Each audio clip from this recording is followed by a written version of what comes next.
He was the quintessential star quarterback, seemingly destined for unparalleled greatness. Yet, concealed behind Jake Powell's celebrated smile, a profound darkness festered. When a compassionate young woman vanished after graciously pausing to assist a stranded motorist, investigators unearthed a chilling trail of horror that led inexorably to the town's cherished hero. This narrative chronicles a cunning manipulator, convinced that his fame rendered him invincible, and the relentless legal struggle to unmask the monstrous facade he maintained in plain sight. The evening air in Oak Haven, a quaint town nestled deep within the state's undulating hills, carried an unusual crispness for late autumn. A vast canopy of stars, undimmed by urban illumination, stretched across the firmament, serving as a silent, indifferent witness to the lives unfolding beneath. This community, built on an unspoken trust, often left doors unlocked and neighbors still graced new families with welcoming pies. This profound sense of security, this treasured innocence, was precisely what made the town so susceptible to the malevolence that would soon poison its core and irrevocably alter its identity. On this particular night, Lily Gay was returning home from her shift at the local library. Her modest sedan was a familiar sight on the winding country roads. At 24 years old, her kindness was as integral to her being as the vibrant red hair that framed her face. Lily was the sort of individual who organized charity bake sales, volunteered at animal shelters, and consistently stopped to aid anyone in distress, a quality her parents both admired and worried about in a world they knew wasn't always as benevolent as their daughter. Her car was permeated with the scent of aged books and the subtle fragrance of the lavender air freshener dangling from her rearview mirror, swaying gently with each turn. As she navigated a sharp bend on Old Mill Road, a stretch of pavement flanked by dense forest, her headlights illuminated a scene that immediately triggered her instinct to help. A luxury sports car was pulled over on the shoulder, its hazard lights flashing rhythmically, an urgent pulse against the dark woods. Standing beside it was a figure instantly recognizable to any Oak Haven resident, a man less a mere inhabitant and more a local deity. It was Jake Powell, the star quarterback who had led the high school team to a state championship 5 years prior and was now a celebrated collegiate athlete, the town's golden boy and most illustrious export. Jake stood with an air of feigned frustration, one hand on his hip, the other vaguely gesturing towards a deflated rear tire. To Lily, he appeared as any other individual afflicted by misfortune, albeit one with a famous visage and the sort of effortless charm gracing magazine covers. She pulled her car over a safe distance behind his, her heart experiencing a slight flutter of recognition and concern. In a town this minuscule, failing to stop and assist, Jake Powell would have felt like a betrayal of the community spirit that defined Oak Haven's very essence. He approached her window as she lowered it, his famous smile appearing strained with gratitude and relief. He artfully explained his predicament, claiming his spare was flat and his phone had died. A perfect storm of unfortunate circumstances. He was polite, disarming, and every bit the man the town believed him to be, which, chillingly, was the most dangerous tool in his arsenal. Lily, without a moment's hesitation, offered him a ride to the nearest service station, a gesture of pure, uncomplicated kindness that would tragically be her final act. Jake's veneer of civility held just long enough for her to unlock the passenger door, a decision she made utterly devoid of fear. The instant the door clicked shut behind him, the air inside the small car shifted, becoming heavy and suffocating with a palpable sense of menace. The charming athlete vanished, replaced by a cold, predatory emptiness in his eyes that she had mere seconds to register. The terror was immediate and absolute, a silent scream swallowed by the isolated darkness of Old Mill Road. The crime itself was an act of unspeakable brutality, a monstrous betrayal of a good Samaritan's trust. Jake Powell didn't merely take Lily Gay's life. He savored the act, driven by a sadistic need for power and control that had festered beneath his polished public persona for years. He had meticulously faked the roadside emergency, the flattened tire, a deliberate piece of stagecraft, designed to ensnare precisely the kind of person Lily was, someone compassionate, someone who believed in the inherent goodness of others. Her murder was not a crime of passion or opportunity, but a hunt, a meticulously planned execution by a predator who reveled in the sport of it all. The following morning, when Lily failed to arrive at her parents' home for their customary Sunday breakfast, A quiet worry began to curdle into panic. Her father, George Gray, drove the route she would have taken, his stomach tightening with each passing mile. He first discovered her car, abandoned on the side of Old Mill Road, the driver's side door slightly ajar, as if she had departed in haste. The lavender air freshener still swayed from the mirror, a ghostly, mundane detail in a scene screaming with wrongness. There was no sign of Lily, only the chilling silence of the surrounding woods, which now seemed to guard a dark and terrible secret. The initial search was frantic, a blur of anxious neighbors and local police meticulously combing the dense underbrush. They found her purse and phone discarded in a ditch a few hundred feet from the car, a discovery that extinguished the last embers of hope that this was all a misunderstanding. The town of Oak Haven collectively held its breath, praying for a miracle while bracing for the unthinkable. The news that their beloved Lily was missing spread like a contagion, infecting every home with fear and suspicion. It was a pair of deer hunters 2 days later who made the discovery that plunged the community into an abyss of grief. They found Lily's body deep within the woods, miles from where she had stopped her car. The scene bore the marks of a horrifying struggle and a level of violence that was incomprehensible to the first responders. It was clear that she had been the victim not just of a murder, but of a monstrous and prolonged assault, an act of pure sadism. As investigators began to meticulously piece together Lily's final hours, they confronted a terrifying reality. She had been taken by someone intimately familiar with these woods, someone who moved with chilling confidence and cruelty in the darkness. They interviewed her friends and family, desperate for any clue, any hint of a problem, or a person who might have wished her harm. But every account was identical. Lily was universally adored, a beacon of light with no known adversaries, a fact that only deepened the mystery and the horror of her demise. The investigation quickly honed in on the abandoned sports car near Lily's sedan. A registration check confirmed what the town already suspected. It belonged to Jake Powell. When detectives arrived at his family's sprawling estate, they found him calmly practicing throws in the backyard, his movements fluid and precise. He expressed shock and concern when informed about Lily, but his performance felt a little too flawless, his emotions a little too rehearsed. It was in that moment, watching the star quarterback feign grief, that the first seeds of a dreadful suspicion began to take root in the minds of the seasoned investigators.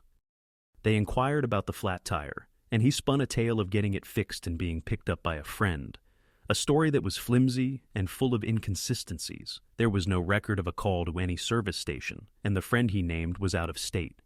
The detectives noticed a long, fresh scratch on his forearm, which he dismissed as a minor injury from a practice drill.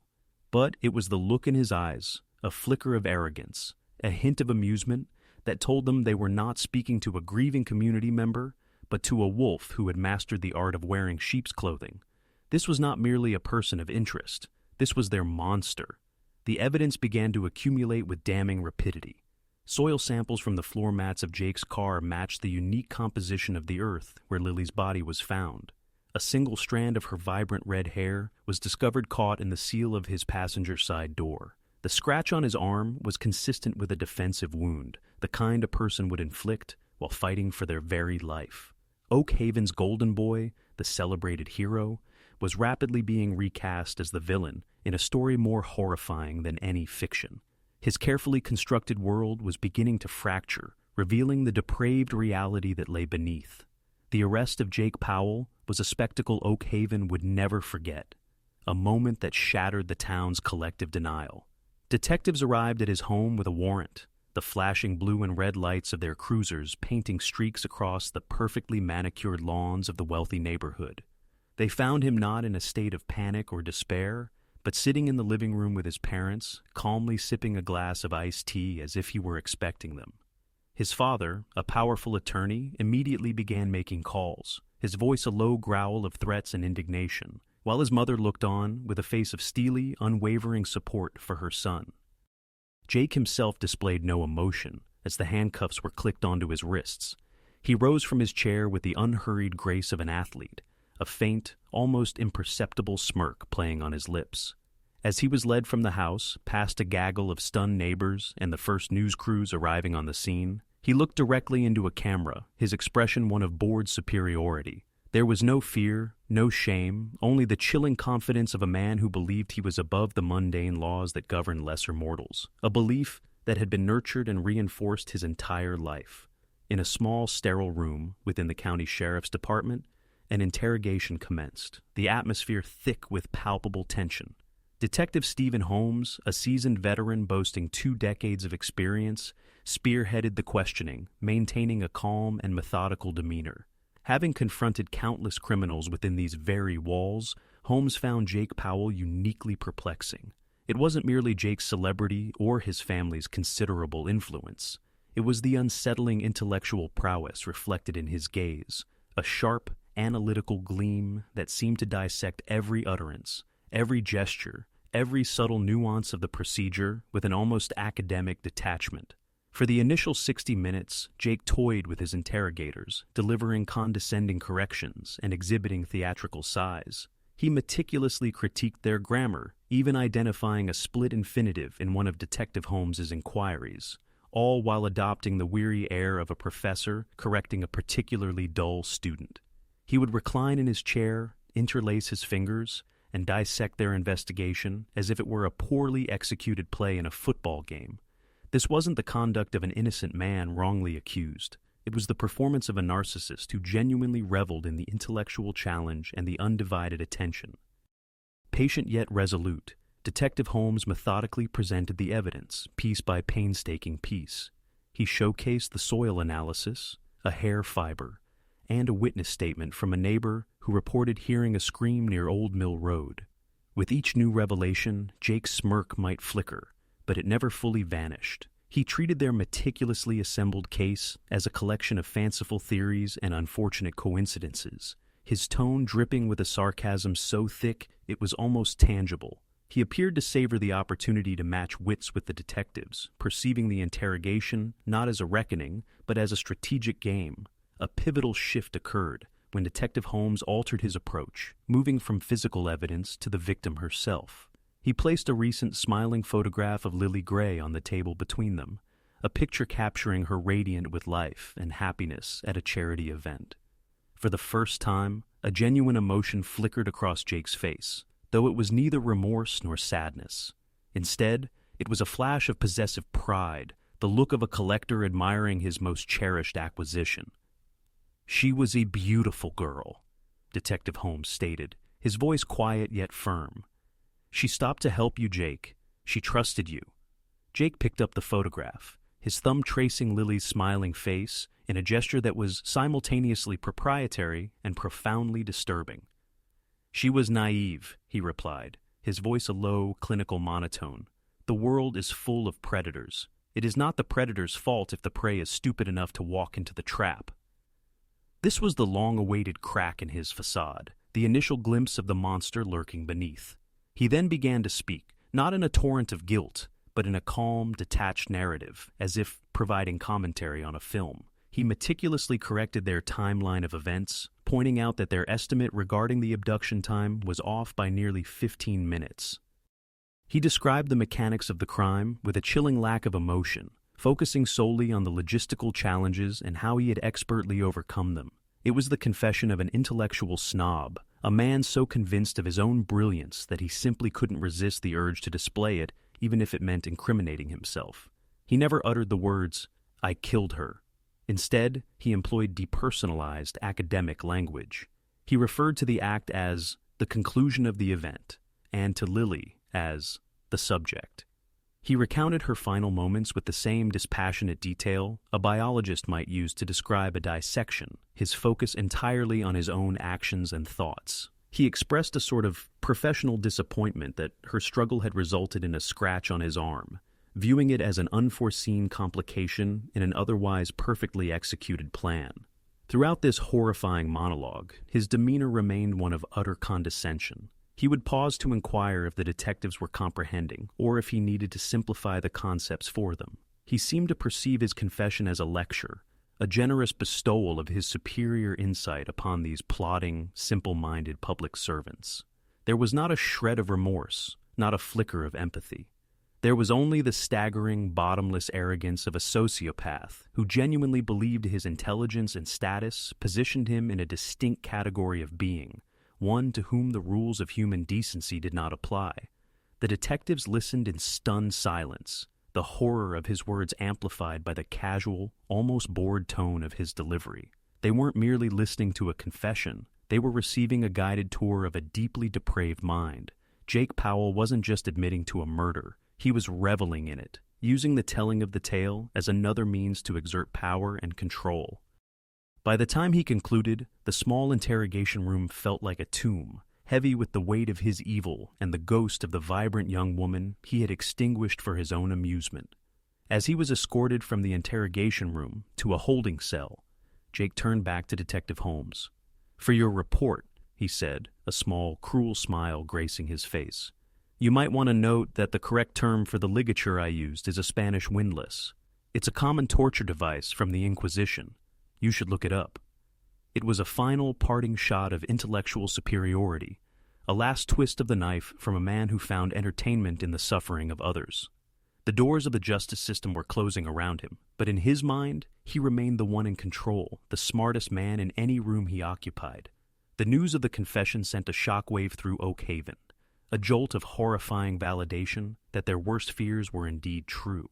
The Golden Boy was a monster, the hero was a killer. The town's innocence, once a source of pride, now felt like a fatal flaw, a blindness that had allowed a predator to grow and hunt in their midst, celebrated and adored until it was far too late. The community's grief was now mixed with a potent, burning rage directed at the man who had not only stolen a precious life, but had also murdered their very sense of peace and security. In the weeks following Jake Powell's chillingly arrogant confession, the prosecution, led by the sharp and tenacious Victoria Rogers, embarked on the arduous task of constructing an ironclad case. They knew that Jake's powerful family would undoubtedly hire the most capable defense team money could procure, a team that would inevitably attempt to have his confession dismissed on a technicality, or portray him as a disturbed young man who had falsely confessed under duress. Victoria Rogers was steadfast in her determination to prevent such an outcome. She required an insurmountable mountain of physical evidence, so high and so solid that no legal chicanery could ever erode it. The Powell family estate, a sprawling property situated on the wealthiest side of town, became the focal point of an exhaustive forensic search. For days, teams of investigators, clad in white coveralls, meticulously moved through the opulent house and across the vast landscaped grounds. They were scrupulous, searching for anything that could more concretely link Jake to the murder of Lily Gray, or, more disturbingly, to other acts of violence. Detective Holmes harbored a gut feeling, a cold certainty, that Lily was not Jake's first victim.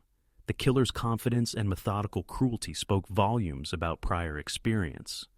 The initial search of the main house yielded very little. It was pristine, almost sterile, a testament to the Powell family's obsessive preoccupation with appearances. However, it was within the old detached guest house at the far end of the property, a place Jake had claimed as his personal clubhouse since his teenage years, that the investigation took a dark and horrifying turn. It was here, concealed beneath a loose floorboard in a back closet, that they uncovered what could only be described as a killer's secret museum, a collection of trophies from his hidden life of predation. The box contained a sickening assortment of personal items, a driver's license belonging to a young woman who had vanished from a neighboring state 2 years prior, a single earring that matched the description of one worn by a hiker who had gone missing the year before that, and a faded photograph of a high school classmate who had abruptly transferred schools following an alleged stalking incident. Each item was carefully preserved in a small plastic bag, labeled with a date and a location in Jake's neat, precise handwriting. It was a timeline of terror, a secret history of his escalating violence. But the most damning discovery was yet to come. Behind the guest house stood a large, ancient oak tree, its thick branches providing a canopy of shade over a small, secluded patch of ground. An investigator noticed that the soil around the base of the tree appeared disturbed, unnaturally soft, compared to the surrounding earth. A team was brought in with ground-penetrating radar, and the screen soon illuminated with anomalies, shapes that were inconsistent with roots or rocks. A grim, heavy silence fell over the team as they exchanged knowing glances. They all understood what they were about to unearth. The excavation began slowly, carefully, with investigators utilizing trowels and brushes to gently remove the layers of earth. The first item they uncovered was a small silver locket, tarnished with dirt. Upon opening it, they found a tiny, faded picture of Lily Gray as a child, a locket her mother, Eleanor, would later identify through heartbreaking sobs as the one Lily wore every single day. Jake had not merely killed her, he had stolen a piece of her past, a symbol of her innocence, and buried it like a pirate's treasure. Then they found more. Just a few feet deeper, wrapped in decaying burlap, were the skeletal remains of two other individuals. Forensic analysis would later confirm they were the missing women whose belongings were in Jake's trophy box. Victims of a monstrous individual, long concealed within a town that celebrated his athletic prowess, Jake Powell was far more than a murderer. He was a serial killer. Lily Gray's demise was brutally linked to a broader, horrifying pattern of violence, making her murder not an isolated incident, but a chapter in a grim saga. This revelation irrevocably transformed the entire case, shifting its focus from a singular heinous act to the unmasking of a prolific predator who masterfully exploited his charisma and social standing as a flawless disguise. The prosecution now possessed an irrefutable response to the defense's anticipated argument that Jake's confession was a mere aberration. This new evidence indisputably proved that his confession was not the product of fantasy, but a proud chronicle of his unspeakable life's work. The discovery of a grave in his own backyard served as a chilling monument to his depravity. This shocking disclosure ignited a fresh wave of terror throughout Oak Haven and its surrounding communities. People began revisiting old, unsolved missing persons cases with newfound scrutiny and dawning horror, haunted by the questions. How many other victims existed? How had he eluded justice for so long? The town's once unwavering adoration for its golden boy now appeared as a grotesque collective failing, a collective blindness that had allowed a monster to thrive. The Powell family's considerable influence, once a source of local pride, was now viewed as a sinister shield that had protected their son from legitimate scrutiny. For Victoria Rogers, this grim discovery was a double-edged sword, a prosecutor's dream, yet a humanitarian's nightmare. While it exponentially bolstered her case against Jake, it also represented a profound tragedy and a systemic breakdown. She was now burdened with the heartbreaking task of informing two additional families that their agonizing years of uncertainty were over, that their missing daughters had been found, and that their killer was the renowned young man everyone had once admired.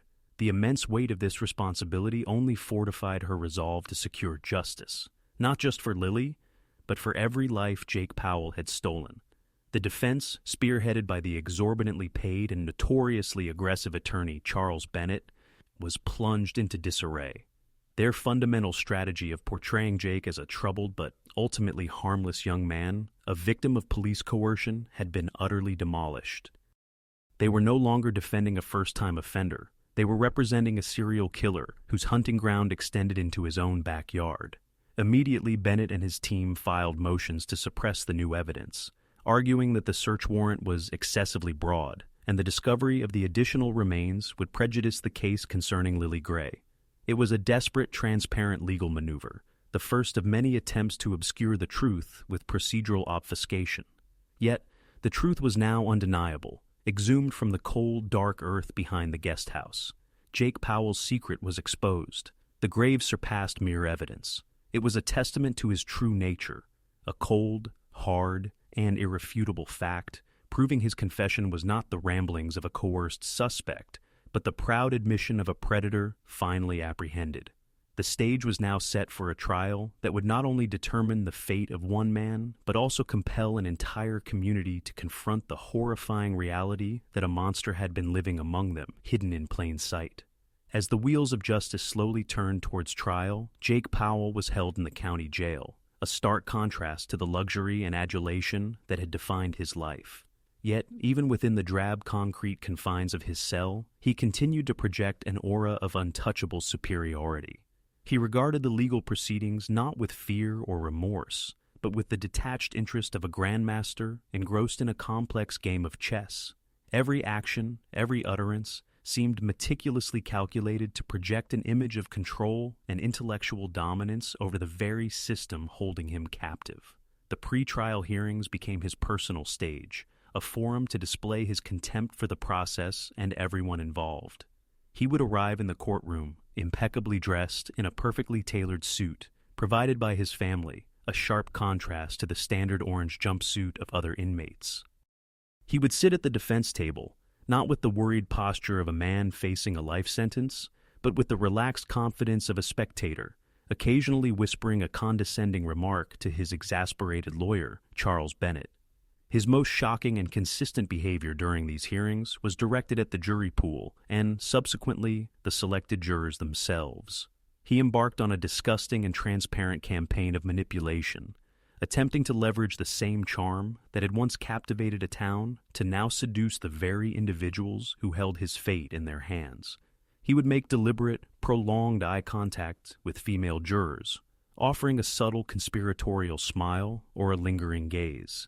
It was a sickening performance, a chilling manifestation of his predatory nature, an attempt to flirt his way out of accountability for serial murder. On one occasion, his behavior became so blatant that it compelled the judge to intervene. During voir dire, as a potential juror, a woman in her late 30s was being questioned.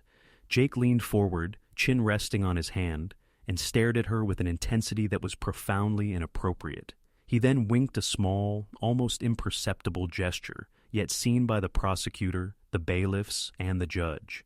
The woman visibly recoiled, her discomfort palpable throughout the silent courtroom. Judge Marion Lane, a no-nonsense jurist renowned for maintaining absolute order, slammed her gavel down, the sound echoing like a gunshot. "Mr. Powell," she declared, her voice dangerously quiet, "this is a court of law, not a singles bar. You will immediately cease your attempts to intimidate or otherwise influence the jury. One more such display, and I will have you bound and gagged for the remainder of these proceedings. Do you understand me?" Jake's only response was a slow, arrogant smile, a silent challenge that infuriated the judge and sent a chill through the gallery. This incident was not isolated. He seemed to view the entire trial as a game of psychological warfare. He would meticulously study the jurors, identifying those he perceived as weak or susceptible, and then target them with his unsettling charm. It was a grotesque extension of how he had targeted his victims, using his handsome face and confident demeanor as a weapon. He wasn't trying to prove his innocence. He was attempting to corrupt the very process of justice, to win not on facts, but on sheer narcissistic force of will. His own legal team found themselves in a constant state of turmoil. Charles Bennett, a seasoned attorney accustomed to challenging clients, found himself utterly unable to control Jake. His advice was routinely ignored, his strategies mocked, and his authority openly undermined. In their private meetings, Jake treated Bennett not as his advocate, but as his subordinate, questioning his legal knowledge and dictating his own bizarre and self-destructive courtroom tactics. Jake genuinely believed he was smarter than everyone, including the high-priced lawyer his family had hired to save him. Meanwhile, the Powell family initiated their own offensive outside the courtroom. They hired a high-powered public relations firm to launch a smear campaign against the victims, subtly leaking stories to tabloid media that painted Lily Gray as a promiscuous party girl and the other victims as troubled runaways. Their objective was to muddy the waters, to construct a narrative where their son was not a predator, but a victim himself, ensnared by women of questionable character. It was an infuriating and cruel strategy that inflicted a second wave of pain upon the grieving families. Jake reveled in his family's efforts, interpreting them as a rightful defense of his status. From his jail cell, he filed frivolous motions complaining about the gluten-free options on the menu and the thread count of his sheets, displays of entitled petulance breathtaking in their narcissism. While the families of his victims were planning funerals, Jake Powell was drafting a formal grievance about the quality of the prison's coffee. His complete detachment from the gravity of his situation was not a sign of insanity, but of a profound and terrifying moral void. The courtroom became a theater of his pathology. He would pass notes to his lawyer that contained not legal strategy, but crude drawings of the prosecutor or doodles of violent imagery. A courtroom sketch artist, tasked with capturing the proceedings, produced a now infamous series of images depicting Jake looking not at the judge, but at the jury, his face a mask of calculated charm. These sketches, broadcast on the nightly news, further solidified the public's perception of him as a manipulative, remorseless monster. For the victims' families, attending these pre-trial hearings was an exercise in torture. They were forced to sit in the same room as the man who had shattered their lives and watch him perform for an audience. They endured his smirks, his winks, and the sight of his adoring parents sitting in the front row, looking at their monstrous son with expressions of unwavering pride. It was a daily torment, a constant reopening of a wound that would never heal. Eleanor Gray, Lily's mother, sat through every hearing, her expression a stoic mask of grief. She never looked at Jake. Instead, she clutched the small framed photograph of her daughter that she carried everywhere. Her silent presence stood as a powerful counterpoint to Jake's loud, arrogant performance. She was there to bear witness, to ensure that amidst the legal maneuvering and psychological games, her daughter's memory would not be forgotten. Her quiet dignity was an act of profound defiance against the man who had shown none. The stage was being meticulously set for a trial that promised to be as much about psychology as it was about tangible evidence. The prosecution wielded the undeniable facts, intricate forensics, and the gruesome discovery of bodies from a backyard grave.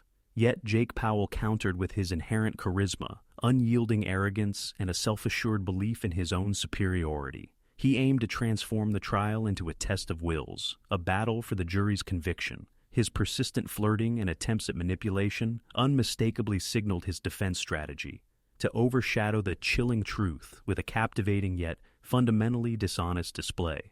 A palpable air of impending upheaval hung over the first day of Jake Powell's trial. The county courthouse became a focal point for national media, their satellite trucks forming an imposing steel canyon outside. The public gallery was packed, a diverse assembly of horrified Oak Haven residents, somber law students, and the merely curious, all drawn to witness the culmination of the town's once revered figure. For the families of Lily Gay and the other victims, this marked the painful beginning of their ordeal's final chapter. Jake entered the courtroom with the confident swagger of a celebrity gracing a red carpet. Dressed in a charcoal gray suit that accentuated his athletic build, his hair impeccably styled, he surveyed the gallery. He met the gaze of a few individuals, offering a small, assured nod, as if acknowledging loyal supporters. He exuded the aura not of a defendant facing a life sentence, but of a leading man ready for his close-up. Settling at the defense table, he poured himself a glass of water, then turned to the jury, with the relaxed demeanor of someone anticipating an entertaining spectacle. Victoria Rogers launched the prosecution's opening statement with an emotionally resonant gambit. Rather than immediately addressing the crime or the defendant, she moved to an easel and placed a large, vibrant photograph of Lily Gay, a picture of her laughing on a swing set, her red hair streaming. "This was Lily Gay," Rogers declared, her voice clear and unwavering, reverberating through the silent room. "She was a daughter, a friend, a librarian who cherished children's books, and a young woman who believed in the inherent goodness of people. Before we delve into the circumstances of her death, it is imperative that we recall the richness of her life." As Rogers painted a vivid portrait of Lily's kind and compassionate nature, Jake Powell observed with a look of detached amusement. He leaned toward his lawyer, Charles Bennett, whispering something with a slight smirk. This small gesture boldly communicated his contempt. He wasn't merely indifferent to the victim's life. He found its mention tedious. His world, it seemed, revolved solely around himself. However, the true depth of his depravity became apparent when Rogers detailed the evidence, her voice growing firm and accusatory. She recounted the simulated roadside emergency, the abduction, and the forensic links connecting Jake to the crime. It was at this juncture that Jake, in a display of breathtaking arrogance, chose to interrupt. "Objection!" he interjected loudly, his voice slicing through the prosecutor's statement. Charles Bennett immediately grasped his arm, hissing for quiet, but Jake brushed him off. Judge Lane fixed a stern gaze from the bench. "On what grounds, Mr. Powell? You are not authorized to make objections. That is your counsel's role." Jake slowly rose, adjusting the front of his suit jacket. "On the grounds of factual inaccuracy, Your Honor," he stated, his tone infuriatingly calm and pedantic. Ms. Rogers claimed the tire on my car was a Bridgestone Potenza. It was, in fact, a Pirelli P0. If the prosecution cannot even correctly identify a simple, verifiable detail like that, it casts doubt on their entire narrative, doesn't it? A collective gasp swept through the courtroom. It was a stunning, unforced error, a moment of pure hubris that spectacularly backfired. In his desperate need to assert his intellectual superiority over the prosecutor, to showcase his precise knowledge, he had inadvertently corroborated a crucial detail of the crime scene. He had placed himself at that location with that car on that fateful night, correcting a minute detail that only the orchestrator of the scene would ever know or care about. Charles Bennett's face paled, contorted into a mask of abject horror at his client's self-sabotage. Victoria Rogers paused, allowing the gravity of his admission to settle. She met the gaze of the jury, whose faces reflected a mixture of shock and dawning realization, then turned her attention back to Jake. "Thank you for that clarification, Mr. Powell," she said, her voice dripping with irony. "The prosecution accepts your correction." She then smoothly resumed her opening statement, having just received an invaluable gift from the defendant himself. Jake, seemingly oblivious to the damage he had inflicted, settled back down with a smug expression, as if he had scored a significant victory in a debate. The remaining opening statements presented a stark contrast. Rogers was meticulous, factual, and deeply respectful of the victims, laying out a clear and damning blueprint of the evidence she intended to present. She spoke of the trophies discovered in the guest house, the grave in the backyard, and the trail of terror that culminated in Lily Gay's murder. She vowed to the jury that the evidence would unequivocally prove the man before them was not a fallen hero, but a prolific and remorseless serial killer. Charles Bennett, conversely, was left with an almost insurmountable challenge. His client had prematurely demolished their primary defense strategy before the first witness was even called. He delivered a rambling, defensive opening statement, attempting to frame Jake as a misunderstood genius, a young man whose intellect made him socially awkward and prone to misconstrued remarks. He argued that the confession was coerced and that the physical evidence was purely circumstantial, a desperate attempt to sow doubt where a mountain of certainty, much of it supplied by his own client, now stood. Throughout his lawyer's speech, Jake appeared distracted and bored. He fiddled with his pen, examined his fingernails, and occasionally scanned the faces in the gallery. He had lost interest now that the spotlight had shifted from him. His arrogance was so profound that he believed his single, clever correction had already cemented his dominance, rendering the rest of the trial a mere formality. The first witness called was Eleanor Gray. She approached the witness box with deliberate grace, her eyes fixed on the photograph of her smiling daughter. She spoke in a soft, clear voice, answering the prosecutor's questions about Lily's life, her aspirations, and her unfailingly kind spirit. She shed no tears, yet her grief was a palpable presence in the room, a heavy shroud of sorrow that touched everyone except the man at the defense table. During her testimony, Jake ostentatiously checked his watch, a profound act of disrespect that sparked a ripple of outrage in the gallery. The trial had begun, and the battle lines were starkly drawn. On one side stood the prosecution, armed with facts, evidence, and the profound tragedy of the victims' narratives. On the other stood a defense team hampered by a client whose ego was his own greatest adversary. At the heart of it all was Jake Powell, a man so convinced of his own brilliance that he failed to comprehend how each arrogant correction and dismissive smirk tightened the noose around his own neck. The facade was already crumbling, and the monster within was beginning to expose itself to the world, leaving a chilling premonition of what was to come. As the trial entered its second week, Victoria Rogers meticulously built her case with the precision of a master architect, laying each piece of evidence to form an unyielding foundation of guilt. She presented forensic experts who testified about soil and fiber evidence, detectives who recounted the discovery of the backyard grave, and family members of the other two victims who delivered heartbreaking accounts of their years-long searches for their missing daughters. The weight of the evidence was becoming overwhelming, a slow, crushing tide of facts that eroded the defense's flimsy arguments. Jake Powell maintained his performance of bored detachment, treating the proceedings as a minor annoyance. He continued to read novels at the defense table, occasionally glancing up to offer a condescending smile when particularly damning evidence was presented. His lawyer, Charles Bennett, appeared increasingly haggard, his face etched with the strain of representing a client who actively undermined his own defense. The jury studied Jake intently, their expressions growing colder and harder with each passing day. His theatrics clearly having the opposite effect of what he intended. The prosecution's case was already devastatingly strong, but Victoria Rogers had been saving her most powerful witness, a piece of evidence that would not only prove Jake's guilt, but also offer a chilling glimpse into the true depths of his sadistic nature. On the 8th day of the trial, she called a man named Jerry Stone to the stand, a career criminal currently serving time for armed robbery. He had been Jake's cellmate for 3 weeks following his arrest. Jerry Stone was the quintessential jailhouse snitch, a witness whose credibility the defense would undoubtedly attack with vigor. He appeared nervous on the stand, his eyes darting around the courtroom, but his voice remained steady as Rogers began her questioning. He explained that he and Jake had shared a cell in the maximum security wing of the county jail.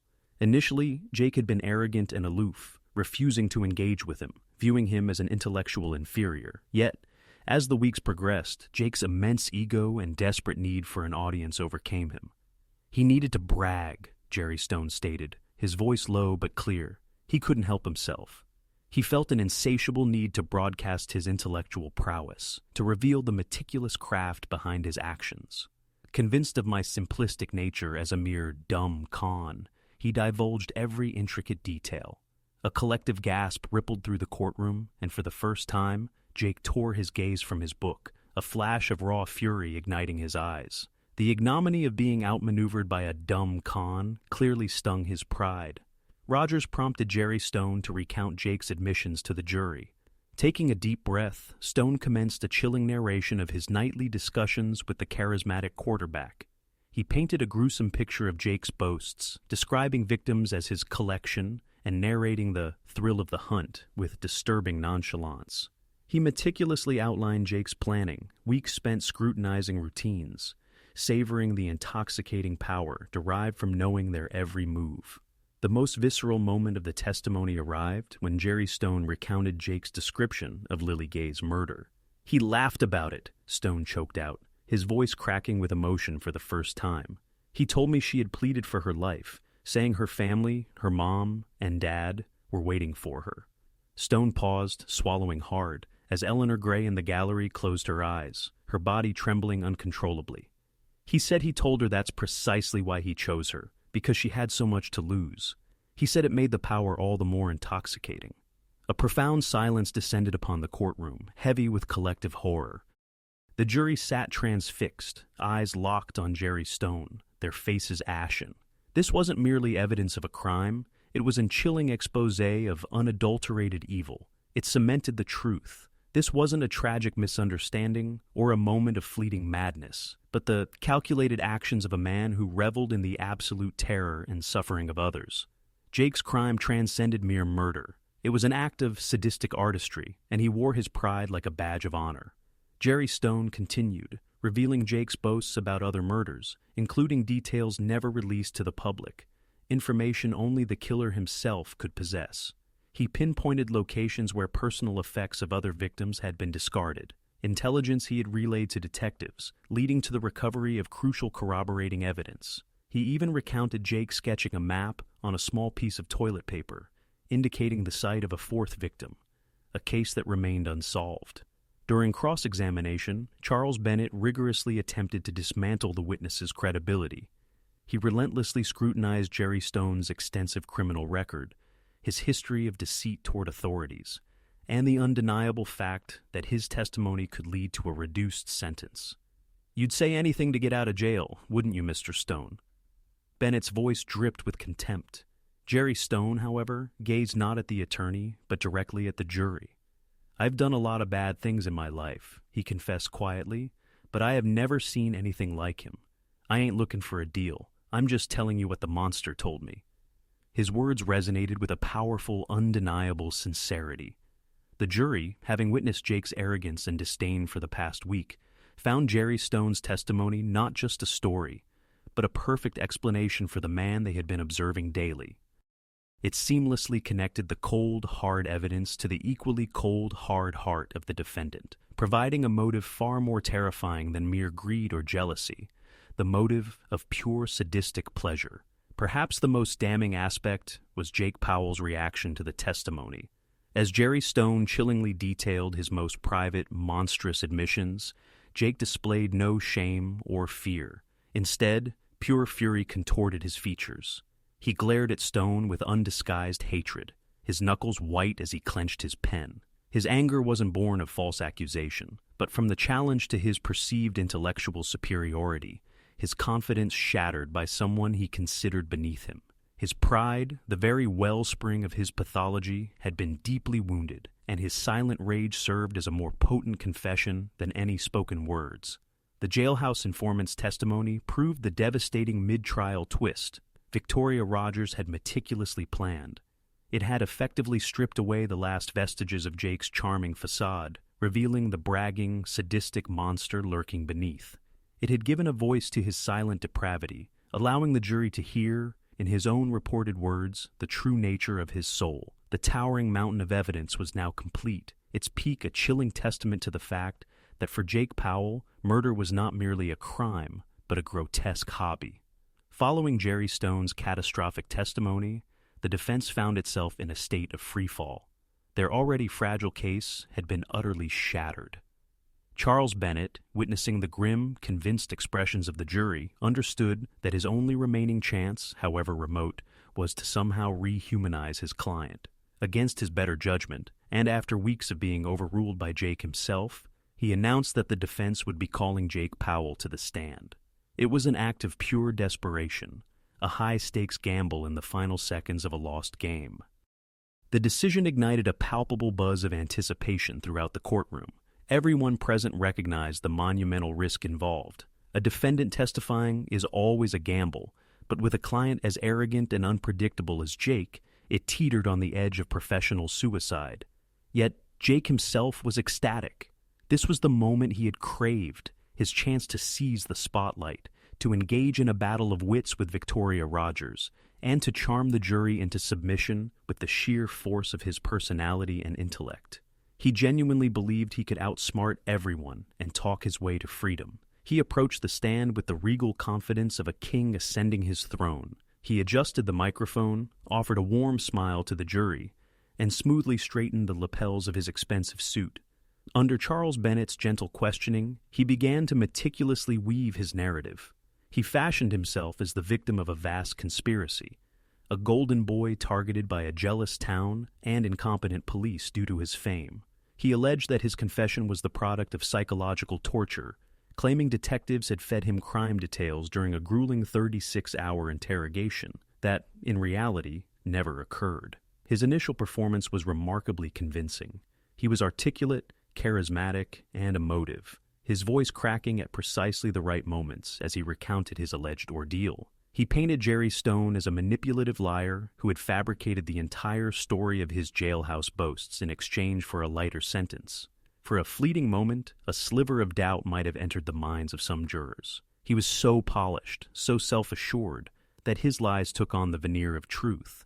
But this was merely the prelude to his self-destruction. The moment Victoria Rogers rose for cross-examination, the atmosphere in the courtroom crackled with electricity. This was the long-awaited showdown, the tenacious prosecutor against the narcissistic killer. Rogers began not with an attack, but by gently probing the edges of his story. Her questions were simple, disarming. She inquired about his car, his familiarity with the local woods, his relationships. Jake, perceiving this as weakness, grew even more arrogant, his answers becoming increasingly verbose and condescending. "Mr. Powell," Rogers began, her tone deceptively casual, "you mentioned in your confession that you used a Spanish windlass. That's a rather obscure term. Where did a college quarterback learn about medieval torture devices?" Jake smirked, taking the bait. "I'm a student of history," he declared. "I read. Unlike most people, I have an intellectual curiosity that extends beyond sports statistics and reality television." Rogers nodded slowly, allowing his arrogance to hang heavily in the air. "I see. So it was just a coincidence that Lily Gay's cause of death was determined to be strangulation by a ligature applied with a torsion device. The very principle of a Spanish windlass? Jake's smirk flickered for a fraction of a second. "A lucky guess on my part, I suppose," he said, his voice subtly tightening. The jury shifted uncomfortably in their seats. The first visible crack had appeared in his armor of lies. Rogers then moved to the arrogant correction he had made during her opening statement. "You were quite insistent that the tire on your car was a Pirelli P0, not a Bridgestone Potenza. Why was that detail so important to you?" Jake shrugged, attempting nonchalance. "I believe in accuracy. The truth is in the details." "Indeed it is," Rogers retorted, her voice like ice. "The truth is that the only person who would have cared about the brand of that tire is the person who spent time meticulously staging a fake roadside emergency." The cross-examination was a masterclass in psychological demolition. Rogers never raised her voice. She simply wielded Jake's own words, his own arrogance, against him. She deftly guided him down paths of logic that inevitably led to a trap, forcing him to either admit to a lie or construct an even more ludicrous one. With each question, his polished composure began to crumble, revealing the raging, frustrated monster beneath. He started to argue with her, to insult her intelligence, to sneer at her questions. The charming, articulate victim had vanished, replaced by a snarling, cornered animal. The final devastating blow landed when Rogers walked to the evidence table and picked up the small silver locket that had been found buried with Lily's body. She approached the witness stand and held it up for him to see. "This was Lily Gay's locket, Mr. Powell. Her mother testified that she never took it off.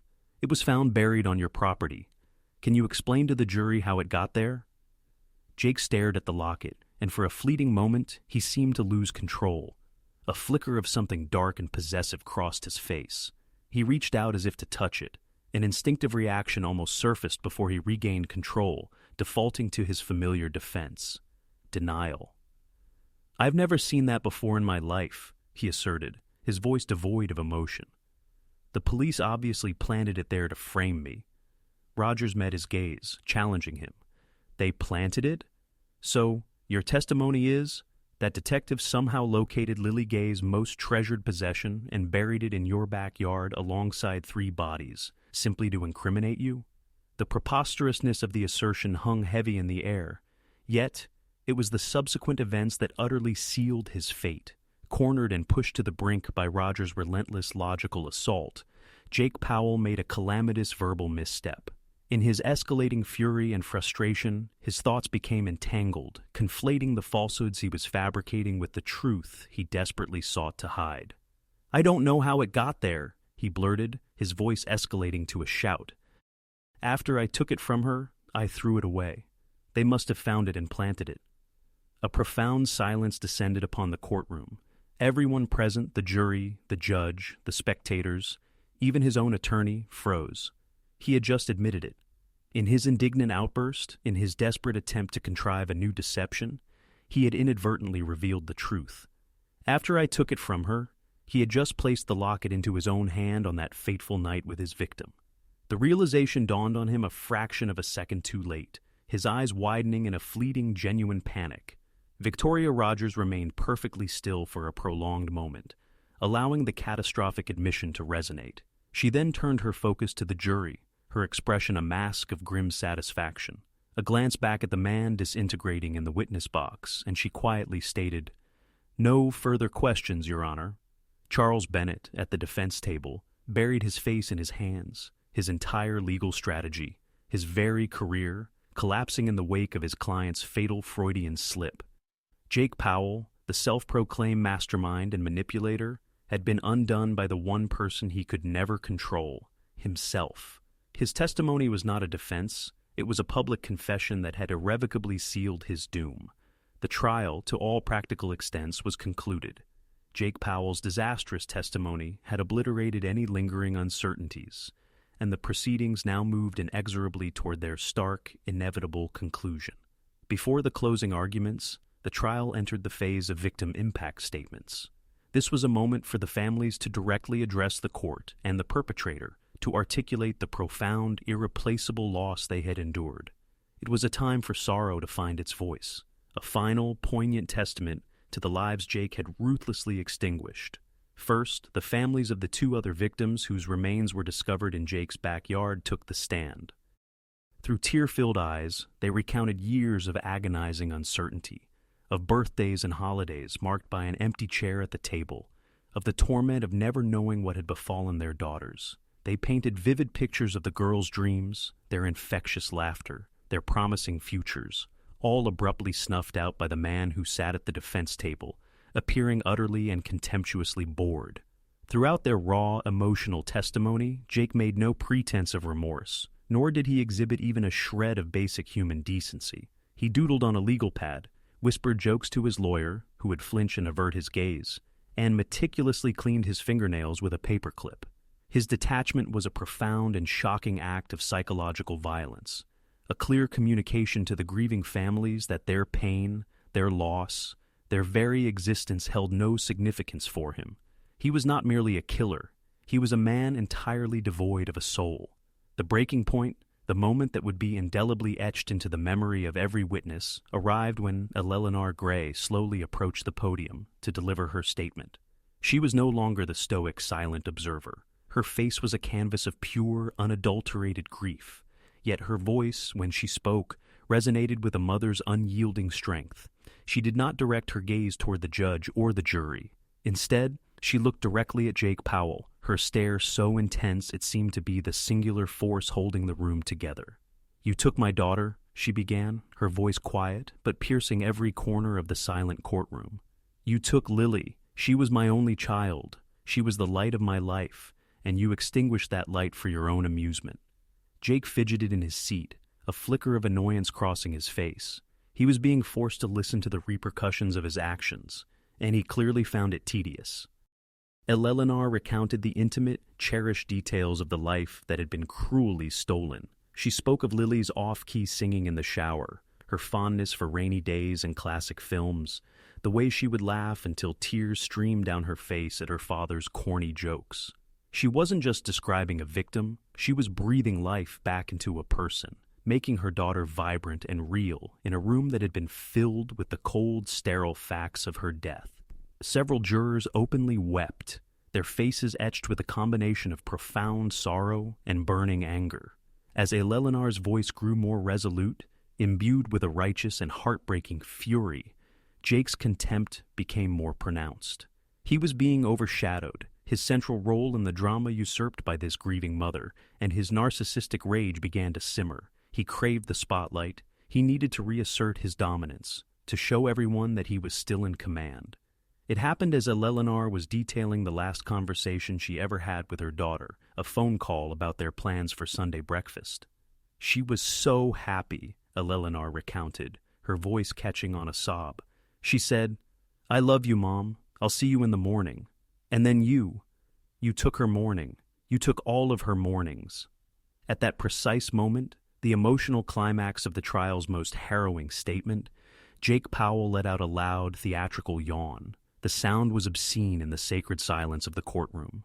It was a gesture of such profound contempt, such utter disdain for a mother's unbearable pain, that it felt like a physical blow. He didn't stop there. He stretched his arms over his head, rolled his eyes toward the ceiling, and then made a grand show of checking the clock on the wall, tapping his fingers on the table as if to say, "Are we done yet?" It was a calculated act of cruelty designed to inflict maximum pain, to mock the very concept of grief. A wave of revulsion and fury swept through the gallery. One of Lily's uncles, a large, broad-shouldered man, rose and lunged toward the defense table, screaming with rage, and had to be restrained by 3 bailiffs. Even Judge Lane, a veteran of countless brutal trials, seemed momentarily stunned into silence by the sheer audacity of Jake's disrespect. Her face hardened into a mask of cold fury, and she slammed her gavel down with such force that it seemed the wood might splinter. The juror who had been weeping now had her face buried in her hands, her shoulders shaking with sobs of what appeared to be both sorrow and rage. The trial was no longer about guilt or innocence. It was now a primal scene of good versus evil, of a mother's profound love pitted against a monster's bottomless hate. Jake's contemptuous yawn had done more to convict him than any piece of forensic evidence. It was a confession of his character, an undeniable demonstration of the moral vacuum that resided within him. Eleanor Gray, however, did not falter. She seemed to draw strength from his disgusting display, her voice ringing out with a new, powerful clarity. She finished her statement, her eyes never leaving Jake's face, her final words both a promise and a curse. "You will be forgotten, Jake Powell. You will be a forgotten name in a prison file. But my daughter Lily Gray will be remembered. Her light will shine long after your darkness has been locked away forever." She walked back to her seat, her head held high, a figure of incredible, heartbreaking dignity. Jake Powell watched her go, a small, cruel smirk finally returning to his face. He had gotten what he wanted. The attention was back on him. The room was buzzing with talk of his monstrous behavior. In his twisted, narcissistic mind, he had won. But as he looked at the faces of the jury, faces that now regarded him with a unified, absolute loathing, it was clear that his victory was the very thing that would ensure his utter and complete damnation. The closing arguments were almost a formality. Victoria Rogers delivered a powerful, methodical summation of the overwhelming evidence, but she deftly focused the jury's attention on Jake Powell's character as revealed by his own words and actions in the courtroom. She reminded them of his arrogant corrections, his disastrous testimony, and his monstrous yawn of contempt during Eleanor Gray's statement. "The evidence shows you what he did," she concluded, her voice ringing with conviction. "But the defendant himself, in this very courtroom, showed you who he is. He is a predator who takes pleasure in pain, and he is a monster who feels no remorse." Charles Bennett's closing was a desperate, defeated plea for mercy that even he seemed not to believe. He was no longer defending an innocent man, but arguing against the death penalty for a guilty one. Jake, meanwhile, sat back in his chair, looking supremely confident, as if he were still convinced that his charm and intellect would somehow prevail. He seemed to view the entire process as a game that he had played masterfully, oblivious to the fact that he had been checkmated from his very first move. After the jury was sent to deliberate, a strange and unexpected event unfolded. A woman had been sitting in the back of the courtroom for the last several days of the trial, a quiet, nervous figure who had spoken to no one.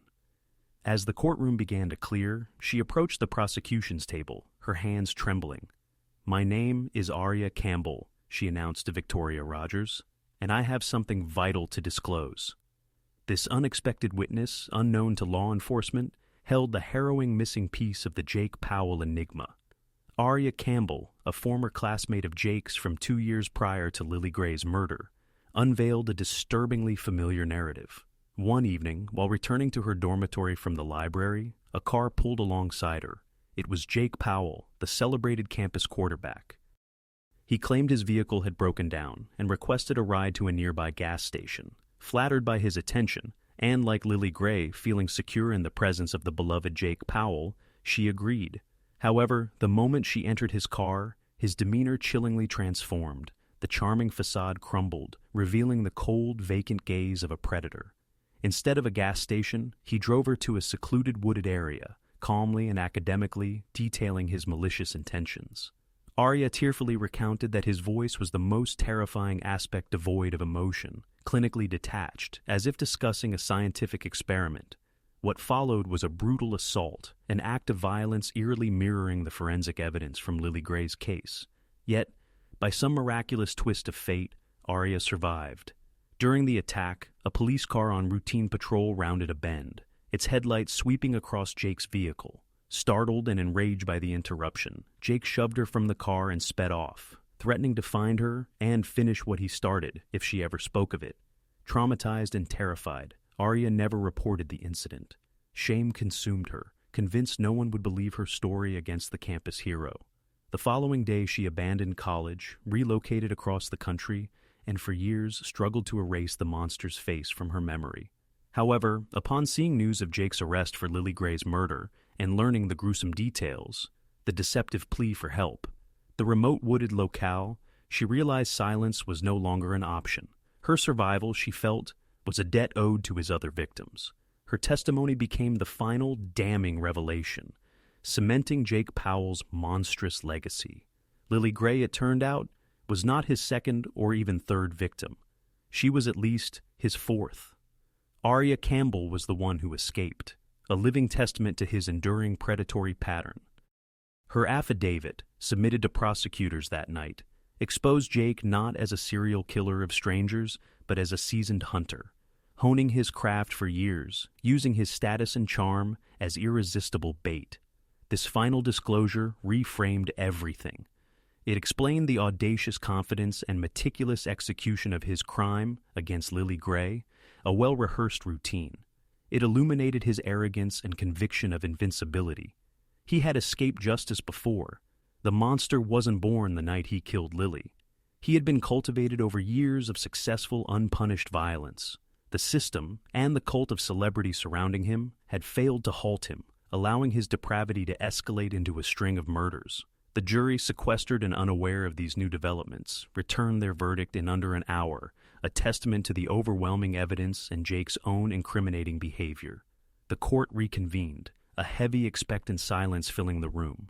Jake Powell stood to face his fate, a confident smirk still fixed on his face, winking at his distraught mother in the front row. The jury foreman, a middle-aged man with grim, tired eyes, rose and delivered the verdict. On the charge of murder in the first degree, we, the jury, find the defendant, Jake Powell, guilty. A wave of relief and grief enveloped the victims' families, their sobs a raw, cathartic release of months of tension and pain. In that moment, as the word guilty reverberated through the chamber, Jake's smirk utterly vanished, replaced by a look of pure, unadulterated shock. He genuinely believed this outcome impossible. In his mind, he remained the golden boy, the hero, the victor.